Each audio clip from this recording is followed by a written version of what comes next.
안녕하세요, 여러분. 반갑습니다. 한 주간 잘 지내셨습니까? 코로나 첫 확진자가 우리나라에 생긴 지 꼭 1년이 지나가고 있습니다. 지난 1년 동안 모두 수고 많으셨습니다. 정부와 방역 당국에서 수고하시는 분들 정말 애쓰셨고, 또 의료진들도 헌신과 또 수고로 그 일들을 감당해 주셨습니다. 또 그런 분들이 꼭 아니라 하더라도 영업 제한 조치를 준수해 주신 사장님들, 또 마스크를 착용하고 방역 수칙을 잘 지킨 한 분 한 분, 그 수고가 있었기에 우리 사회가 이 정도 유지되어 오지 않았나 그렇게 생각합니다. 또 우리 성도님들, 교회가 정상적으로 이렇게 예배드리지 못하고 교제하지 못하는 가운데서도 믿음을 지키고 개인 경건 생활을 하면서 정말 한 해를 잘 견뎌 오신 것 같습니다. 정말 수고 많으셨습니다. 아직 확진자의 수가 매일 3, 400명씩 나오고 있고, 그래서 안심할 수 없죠. 조금 더 우리가 힘을 내고 또 인내하고 마음을 모아야 되겠다는 생각을 하게 됩니다. 지난 1년은 지금까지 우리가 경험해 보지 못한 일들을 참 많이 겪었습니다. 그래서 당황스럽고 또 때로 두렵기도 했습니다. 그렇지만 우리에게 많은 교훈을 준 그런 기간이기도 했습니다. 무엇보다도 일상의 소중함을 참 많이 깨달을 수 있었습니다. 우리가 너무도 당연하게 생각해 왔던 일들, 그런 것들이 당연한 일이 아니었다는 것을 발견하게 됩니다. 카페에서 친구와 1시간 담소를 나누는 것, 그것조차도 당연한 일이 아니었죠. 자유롭게 마음껏 여행하는 것이 당연한 것이 아니었습니다. 무엇보다 함께 예배하고 교우들과 교제하고 함께 식사하면서 시간을 보내는 그것이 당연한 것이 아니었다는 것을 깨닫게 되었습니다. 그게 다 하나님의 은혜였고 또 선물이었습니다. 다시 그것이 우리에게 주어진다면 그 일상에 감사하고 또 그 일상의 그 순간순간들을 정말 소중하게 생각하고 살아가야겠구나, 그런 생각을 하게 됩니다. 또 이런 일상을 벗어난 상황을 우리가 만나면 말씀이 새롭게 읽히고 깨달아지는 그런 유익이 있습니다. 상황이 힘들어질수록 말씀이 힘이 되는 것을 경험하게 되는 거죠. 지난 한 해 여러분 말씀을 많이 읽으시고 그 가운데서 힘을 많이 얻으셨습니까? 그렇게 하셔야 됩니다. 그렇지 않으면 우리가 이 시대를 살아갈 수 없죠. 이겨갈 수 없습니다. 올 한 해 말씀을 붙들고 살아가시면 좋겠습니다. 오늘 우리는 여호수아 5장 말씀을 묵상하려고 합니다. 지난 주간에 제가 이 말씀을 한 주 동안 묵상하면서 정말 이 말씀이 새롭게 저에게 다가오는 것을 느꼈습니다. 새롭게 많은 것들을 깨달을 수 있었습니다. 코로나가 우리에게 준 유익이 아닐까 그런 생각을 합니다. 그 묵상을 오늘 함께 나누려고 합니다. 먼저 5장 1절부터 3절을 읽겠습니다. 요단 서쪽의 아모리 사람의 모든 왕들과 해변의 가나안 사람의 모든 왕들이 여호와께서 요단 물을 이스라엘 자손들 앞에서 말리시고 우리를 건너게 하셨음을 듣고 마음이 녹았고 이스라엘 자손들 때문에 정신을 잃었더라. 그때 여호와께서 여호수아에게 이르시되 너는 부싯돌로 칼을 만들어 이스라엘 자손들에게 다시 할례를 행하라 하시매 여호수아가 부싯돌로 칼을 만들어 할례산에서 이스라엘 자손들에게 할례를 행하니라. 아멘. 5장은 이스라엘이 요단강을 건너서 가나안 땅에 들어간 직후에 있었던 일을 알려주고 있습니다. 1절은 이스라엘이 요단강을 건넜을 때에 주변 민족들이 어떻게 반응했는가, 어떤 반응을 보이는가를 말씀해 주고 있습니다. 그 소식을 들은 가나안 사람들이 마음이 녹았고 정신을 잃었더라, 그렇게 말씀하고 있습니다. 그 반대로 이스라엘의 그 사기는 하늘을 찔렀을 것입니다. 그들 부모 세대가 홍해를 건넌 것처럼 그들은 요단강을 건넜습니다. 모세와 함께 하신 하나님께서 여호수아에게 함께 하십니다. 이집트를 10가지 그 재앙으로 치신, 바로의 군대를 치신 그 하나님께서 이제 그들과 함께 하셔서 가나안의 7 족속을 몰아내시고 그 땅을 그들에게 주실 것입니다. 아브라함에게 약속하신 그 땅이 이제 그들 앞에 있습니다. 그들에게 주어질 것입니다. 그런 기대와 흥분 가운데 그들이 요단강을 건너서 길갈에 진을 치고 있는 것이죠. 그들은 이제 하나님의 그 진격 명령이 내리기만을 기다리고 있습니다. 기다리고 언제라도 나아가서 싸울 수 있는 준비를 하고 있는 것이죠. 그런데 그때 2절에 그때에 이렇게 시작됩니다. 그때에 하나님께서 여호수아에게 명령을 내리셨는데 그 명령이 진격 명령, 정복 명령이 아니라 할례를 행하라 라는 명령이었습니다. 할례를 행하라. 뜻밖의 명령이죠. 오늘 본문에 자세히 그것을 말씀하고 있지는 않지만 여호수아는 이 명령이 처음 그에게 들려졌을 때에 그 의미를 잘 이해하지 못했을 것입니다. 왜 진격 명령이 아니라 할례 명령이 내려졌을까? 그런 의문을 가졌을 수 있습니다. 여러분, 전쟁에 있어서 정말 중요한 것이 군기와 사기입니다. 무기보다 사기가 더 중요합니다. 무기보다 군기가 더 중요합니다. 이게 제 말이 아니라 군사 전문가들이 하는 얘기예요.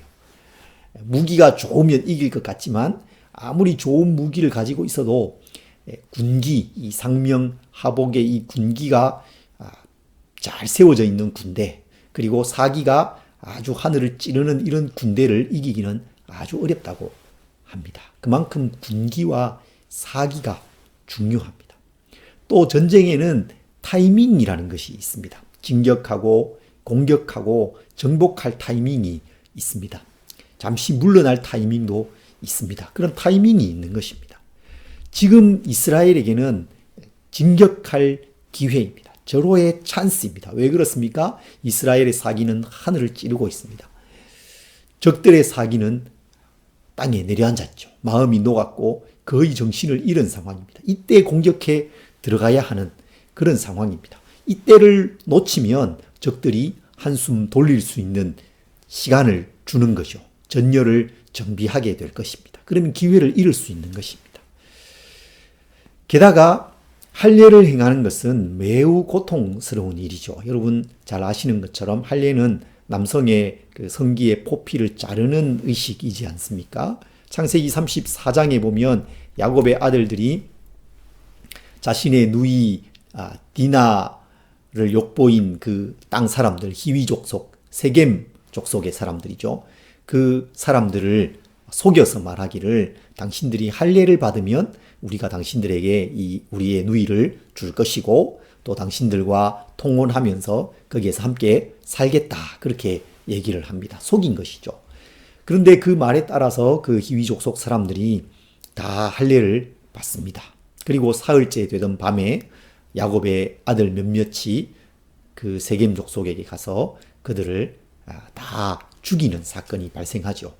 그 사건에 대해서 자세히 설명할 수는 없습니다. 다만 할례가 그렇게 고통스러운 것이고 그것은 매우 위험한 순간이라는 것을 이 말씀을 통해서 알 수 있습니다. 이스라엘 백성들에게 할례는 매우 위험한 일일 수 있었습니다. 소수의 적들만 그들에게 기습해 온다 하더라도 그들은 치명적인 손실을 입을 수 있는 그런 상황이었다는 것입니다.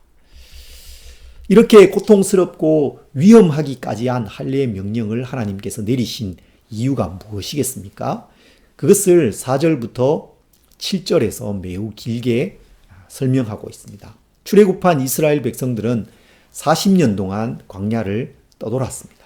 그 40년 동안에 애굽에서 나왔던 사람들, 성인들은 20세 이상의 사람들은 다 죽었습니다.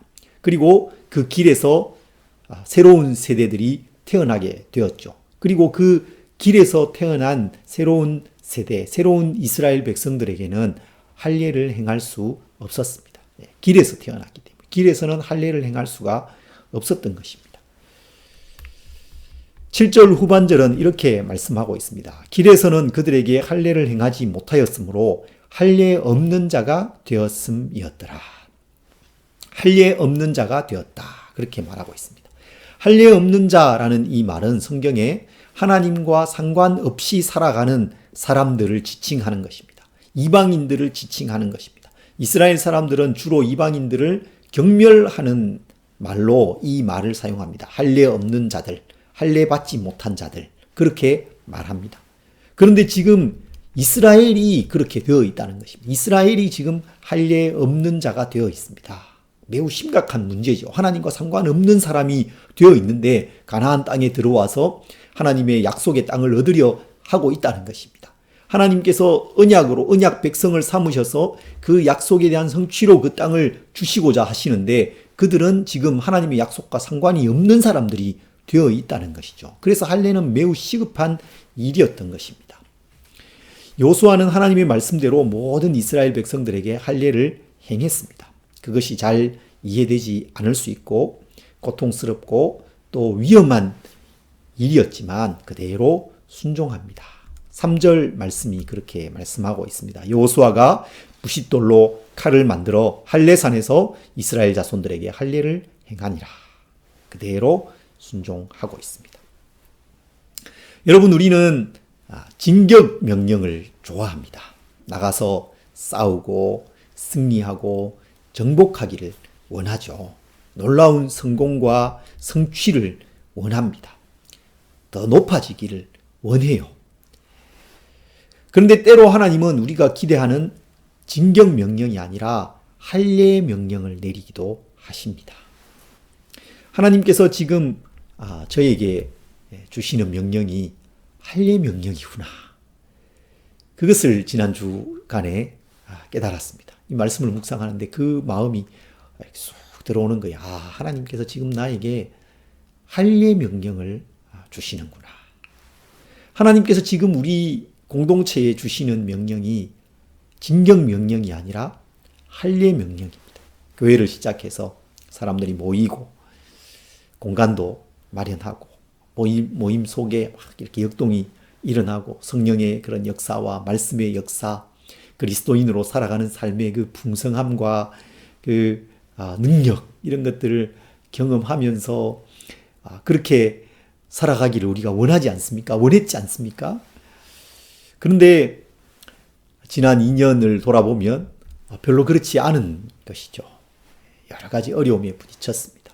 고통의 순간들이 있었습니다. 그뿐만 아니라 지난 1년 동안은 코로나로 인해서 우리가 모임조차 잘 가지지 못했습니다. 사역다운 사역을 하지를 못했어요. 그저 생존하기, 한 주 한 주 이렇게 교회가 생존해가기 급급한 그런 시간을 우리가 보내고 있습니다. 그런데 그것이 할례 명령이구나. 고통 가운데 있으면서 그 시간이 지나가고 회복되기를 기다리고 있는 그런 시간이라는 것입니다. 코로나는 이 시대의 모든 그리스도인들을 향한 하나님의 할례 명령입니다. 예배가 제한되고 사역이 제한됩니다. 교제가 제한됩니다. 그래서 위축되고 어렵습니다. 답답함이 있습니다. 교회가 이 세상 사람들의 비난을 받고 있습니다. 우리는 이것을 할례 명령으로 받아들여야 합니다.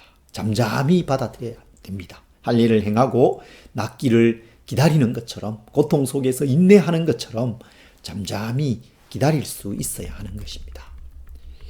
우리는 진격 명령뿐 아니라 할례 명령에도 순종해야 됩니다.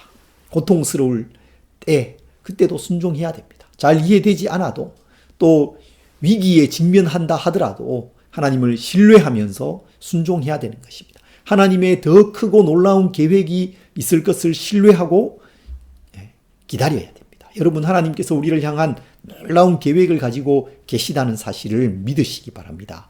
여러분, 이 할례가 없었으면 이스라엘의 놀라운 승리도 없는 것입니다. 할례는 하나님의 백성됨을 회복하는 것이고 거룩함을 회복하는 것이죠. 가나안 땅에서의 이 싸움은 거룩함을 통한 싸움입니다. 하나님은 거룩한 전사이시고 용사이십니다. 이스라엘을 위해서 싸우시는 분이시죠.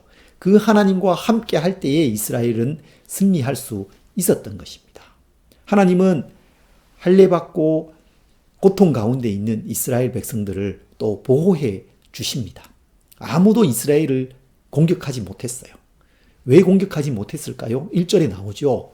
그들의 마음이 이미 녹았고 정신을 잃은 상태였기 때문에 감히 공격할 이스라엘 그 진에 접근할 생각조차 못하고 있었던 것입니다. 그 시간에 하나님께서 할례를 행하라 하시고 할례를 행한 후에 다 낫게 해 주신 것이죠. 이스라엘이 생각하기에는, 우리가 생각하기에는 지금은 진격할 절호의 타이밍이라고 생각하지만 하나님께서 보시기에는 그 시간은 할례를 받을 시간, 하나님의 백성됨을 회복할 시간, 하나님 앞에서 새로워질 시간, 진격을 정말로 준비해야 되는 시간이라고 하나님의 계획 속에 있었던 것입니다. 여러분 혹시 지금 뭔가 답답한 이 상황 가운데 있으십니까? 고통스러운 때를 보내고 있으십니까? 잘 이해되지 않는 그런 상황을 여러분 혹시 만나셨습니까? 나에게 지금 할례 명령이 내려졌구나. 그렇게 생각하십시오. 잠잠히 하나님을 바라보시기 바랍니다. 잠잠히 기다리시기 바랍니다. 그리고 하나님과의 관계를 새롭게 해가시는 그런 시간으로 삼으시기를 바랍니다. 이제 이 할례가 우리에게, 오늘의 우리에게 어떤 의미가 있는지를 좀 더 살펴보려고 합니다. 할례는 창세기 17장에 하나님께서 아브라함에게 주신 언약의 표시였습니다. 하나님과의 그 언약 관계 안에 있다라는 그 표를 우리 몸에 행한 것입니다. 그래서 아브라함 이후 태어난 모든 후손들은, 남자들은 난지 8일 만에 할례를 행했습니다. 그러나 오늘 우리는 할례를 행하지 않습니다. 우리가 예수 그리스도를 믿고 하나님과의 언약 관계 안에 들어와 있지만 할례를 행하지는 않습니다. 이것은 신약 교회의 큰 논쟁거리 중에 하나였습니다. 사도행전 15장에 그 내용이 나오죠. 이방인의 사도였던 바울이 예루살렘으로 올라가서 예루살렘의 그 사도들을 만나고 여러 논의들을 합니다. 그 자리에 베드로와 야고보도 함께 했던 것을 볼 수 있습니다. 이방인의 할례 문제가 그 모임의 주된 의제였습니다. 여러 논의 끝에 내린 결론은 이방인들에게 할례를 행하지 않기로 하는 것이었죠. 그 무거운 짐을 지우지 않겠다라는 결론을 내리게 됩니다. 그러면 여호수아 5장의 이 할례는 오늘 우리에게는 어떤 의미가 있는 것이겠습니까? 하나님께서 할례 명령을 내리셨다라는 것이 어떤 의미가 있는 것일까요? 성경은 할례를 행할 것을 명령하면서도 할례의 그 더 깊은 의미를 놓치지 말 것을 말씀합니다. 그것은 마음의 할례입니다. 구약 성경에서도 이미 외적인 이 할례뿐만 아니라 내적인 할례, 영적인 할례를 말씀합니다. 거듭해서 말씀해요. 신명기 10장 16절에 보면 그러므로 너희는 마음의 할례를 행하고 다시는 목을 곧게 하지 말라. 그렇게 말씀하고 있습니다. 마음의 할례를 행해야 한다. 그렇게 말씀하고 있습니다. 이것은 하나님을 향한 내적인 헌신과 사랑, 전심으로 하나님을 사랑하고 섬길 것을 요구하는 말씀인 것이죠. 예레미야 선지자는 이 사실을 더욱더 강조하고 있습니다. 예레미야 4장 3절과 4절입니다. 여호와께서 유다와 예루살렘 사람에게 이와 같이 이르노라. 너희 묵은 땅을 갈고 가시덤불에 파종하지 말라. 유다인과 예루살렘 주민들아, 너희는 스스로 할례를 행하여 너희 마음 가죽을 베고 나 여호와께 속하라. 그리하지 아니하면 너희 악행으로 말미암아 나의 분노가 불같이 일어나 사르리니 그것을 끌 자가 없으리라. 우리의 마음의 묵은 땅을 갈고 여호와께 속하라. 그렇게 말씀하고 있습니다. 그러면서 마음의 할례를 행하라. 마음 가죽을 베라. 우리의 마음을 갈고 새롭게 하고 하나님께 속하는 것. 그것이 할례의 진정한 의미라는 것을 말씀해 주고 있는 것입니다. 이 할례의 더 깊은 의미, 영적이고 내면적인 의미는 오늘 우리에게도 여전히 유효한 것입니다. 우리의 마음을 새롭게 해야 합니다. 묵은 땅을 기경하고 우리의 이 새로운 씨앗을 그 묵은 땅에 파종하는 것이 아니라 묵은 땅을 갈아엎은 후에 파종해야 하는 것입니다. 하나님에 대한 감각을 새롭게 해야 합니다. 하나님에 대한 감각을 무디게 만드는 우리의 죄악과 악한 습관들을 버려야 합니다. 그것을 도려내야 합니다. 그리고 하나님을 향한 그 민감한 마음을 회복해 가야 하는 것입니다. 이것은 회개입니다. 회개하고 하나님께로 돌이키는 것입니다. 우리의 삶을 고치는 것입니다. 여러분, 우리의 마음을 하나님께로 돌이키시기 바랍니다. 삶을 깊이 돌아보는 시간을 가지시기 바랍니다. 로마서 12장 2절에 너희는 이 세대를 본받지 말고 오직 마음을 새롭게 함으로 변화를 받아 하나님의 선하시고 기뻐하시고 온전하신 뜻이 무엇인지 분별하도록 하라. 그렇게 말씀하죠. 여기에는 할례라는 단어가 나오지 않습니다. 그렇지만 할례의 내적인 의미를 가장 잘 담고 있다고 생각됩니다. 우리의 마음을 새롭게 하는 것입니다. 하나님의 선하시고 온전하시고 기뻐하시고 온전하신 뜻이 무엇인지를 찾는 것이죠. 이 세대를 본받지 않는 것입니다. 여러분, 우리의 마음이 얼마나 굳어 있습니까? 하나님의 말씀에 대해서, 하나님의 마음에 대해서, 이 시대를 향한 하나님의 뜻에 대해서 우리가 얼마나 참 굳어 있습니까? 탐욕과 여러 가지 악한 것들로 우리의 마음이 단단해져 있습니다. 무뎌져 있습니다. 살아갈수록 하나님께 민감한 마음을 가지고 살아가는 것이 참 어려운 것이구나.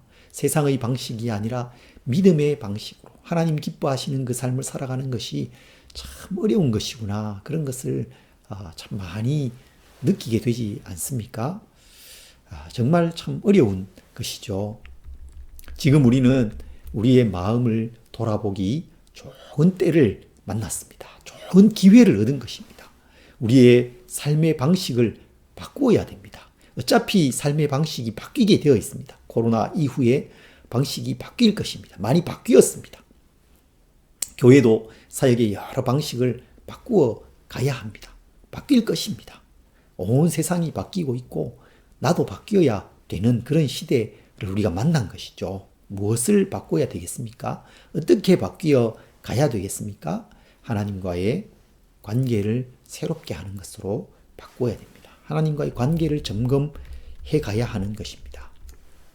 여러분, 이제 제가 한 가지만 더 이렇게 강조하면서 말씀을 마무리하려고 합니다. 오늘 이 말씀의 제목이 전쟁보다 더 중요한 것이 있습니다 라는 제목입니다. 여러분, 뭐가 전쟁보다 더 중요하겠습니까? 지금 이스라엘 백성들이 가나안과의 그 전쟁에 직면해 있고 전쟁 직전에 놓여 있는 상황인데 전쟁보다 더 중요한 게 뭐가 있겠습니까? 여러분, 전쟁은 죽음과 이 생명, 삶과 죽음을 가르는 것이 아니겠습니까? 죽고 사는 문제입니다. 전쟁에 지면 나뿐만 아니라 가족과 민족의 그 운명이 전멸하게 되는 그런 상황에 놓이게 됩니다. 살아남더라도 미래가 없죠. 노예가 되고 비참한 삶을 살 수밖에 없습니다. 전쟁에 임해 있다면 그보다 더 중요하고 시급한 문제가 없을 것입니다. 정말 사력을 다해서 그 전투에서 이겨야 되는 것, 그것만이 가장 중요한 것 아니겠습니까? 그런데 여리고성 앞 가나안 전쟁을 앞둔 이스라엘 백성들에게 하나님은 할례를 행하라 말씀하고 계십니다. 여러분, 전쟁 앞에 직전에 이 명령을 하셨다는 것은 이 명령의 엄청난 그 의미를 보여주는 것입니다. 할례가 얼마나 중요한 것이었는지를 우리가 깊이 생각해야 합니다. 하나님과의 관계를 새롭게 하는 것, 참된 회개, 그것이 그 어떤 것보다도 우선되고 중요한 것입니다. 심지어 전쟁보다 더 중요합니다. 죽고 사는 문제보다 더 중요한 것입니다. 하나님과의 관계를 새롭게 하는 것이 전쟁보다 더 중요한 것이죠. 먹고 사는 것보다 하나님과의 관계를 새롭게 하는 것이 훨씬 더 중요하고 시급하고 우선되는 일이라는 것입니다. 이스라엘이 지금 수행하는 가나안 전쟁은 군사력으로 이기는 전쟁이 아닙니다. 무기로 싸우는 전쟁이 아닙니다. 하나님이 함께 하셔야 됩니다. 하나님이 싸우셔야 합니다. 하나님이 그들을 위해서 싸우셔야 이길 수 있습니다. 그렇지 않으면 이길 수 없는 것이죠. 그래서 할례가 중요한 것입니다. 할례를 행함으로 그들이 거룩하게 되고 하나님의 백성됨을 회복할 때에 비로소 하나님께서 그들과 함께 하시는 것이죠. 할례 없이 승리 없습니다. 거룩함 없이 이 땅에서의 삶의 풍성함이 없습니다. 하나님의 함께 하심 없이 교회의 풍성함과 성공이 없는 것입니다. 우리 그리스도인들의 이 땅에서의 삶이 그렇잖아요. 우리의 힘으로 싸우는 삶이 아닙니다. 우리의 지혜와 지식으로 싸우는 것이 아닙니다. 돈이 많다고 되는 것이 아니죠. 하나님이 함께 하셔야 합니다. 하나님이 함께 하셔야 합니다. 그래서 하나님과의 관계를 새롭게 해야 합니다. 우리의 마음을 새롭게 해야 합니다. 우리의 마음을 새롭게 할 좋은 기회를 하나님께서 주고 계십니다. 우리를 부르고 계십니다. 우리에게 할례 명령을 내리고 계시는 것입니다. 할례를 행하라. 이 좋은 기회의 시간에 자신을 돌아보시기 바랍니다. 깊이 돌아봐야 되겠습니다. 마음의 할례를 받으십시오. 하나님과의 관계를 새롭게 함으로 우리의 인생에서의 이 삶을 하나님과 함께 싸우고 승리하고 정말 풍성함을 얻는 하나님께서 우리에게 주시기를 겠다고 약속하신 그 모든 복들을 풍성하게 누리는 우리 모든 성도님들이 되시기를 간절히 소망합니다.